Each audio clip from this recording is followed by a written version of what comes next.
Hello, my name is Patricia. Thank you for joining me for another moment in Song and Scripture. Many of the songs that I choose to sing are forms of prayer, and they help us to express ourselves and pour out our soul before God. Since they are forms of prayer, we need to be careful about what we choose to sing. When I asked my husband to order today's song, he listened to it, and then he said, "You have to be sure of your faith in order to sing this song." It asks God to make us blind, lame, hungry, and thirsty if that's what we need to become strong.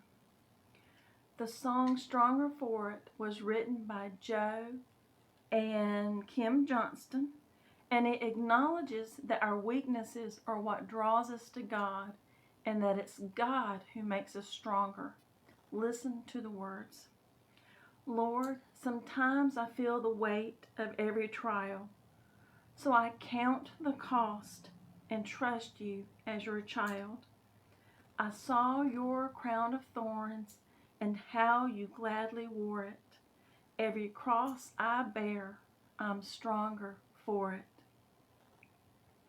Lord, when the way gets hard and you show me how to follow your footsteps and cast away my doubt, I saw your temptation and how you stood before it.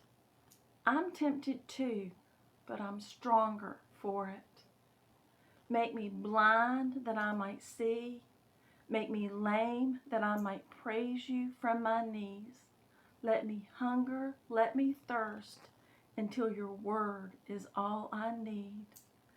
'Cause when I'm weak, I'm stronger for it. Let me shine over Bethlehem. Let me be the trumpet sounding out your name. Let me see the burning bush in the desert sand. Show me your glory and hide me from my shame. Make me blind that I might see. Make me lame that I might praise you from my knees. Let me hunger, let me thirst until your word is all I need. 'Cause when I'm weak, I'm stronger for it. In today's society, many think that in order to be successful, you've got to be strong and self-sufficient, but the Bible has a different view. In the book of Hebrews, we can read about the heroes of the faith. These people had weaknesses that God used to make them stronger and to accomplish His will.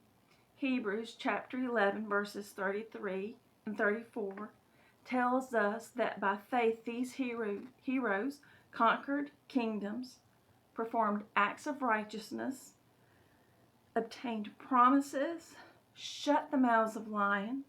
They conquered the power of fire, escaped the edge of the sword. From weaknesses they were made strong.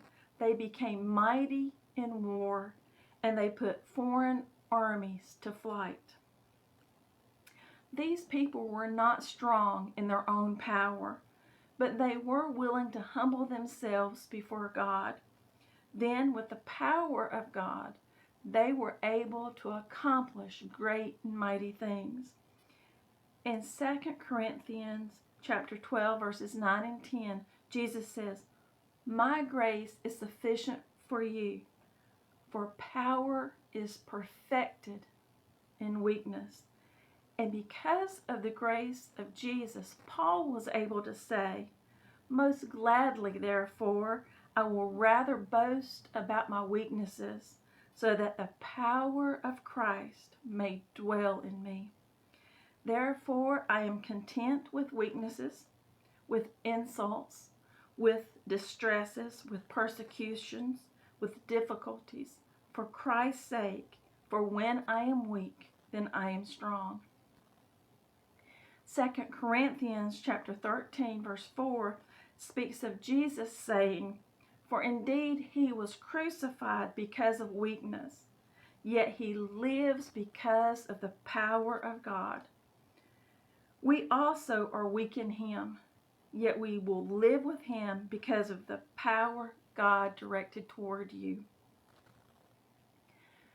To people who did not recognize Jesus as Christ, his humbleness and his refusal to lash out at his tormentors made him appear weak, but he wasn't.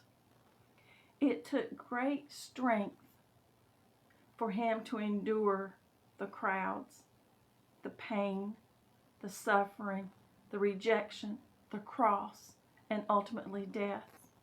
But with the power of God, Jesus was able to have the greatest victory ever known to mankind.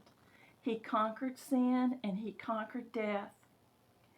And through his strength, if we give our weaknesses to him, we can also be victorious.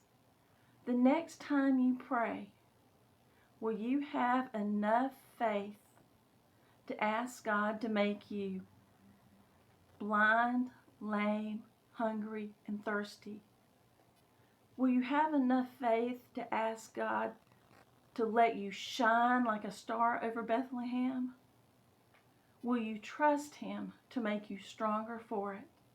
Thank you for listening. Have a blessed day, and remember, keep a song in your heart.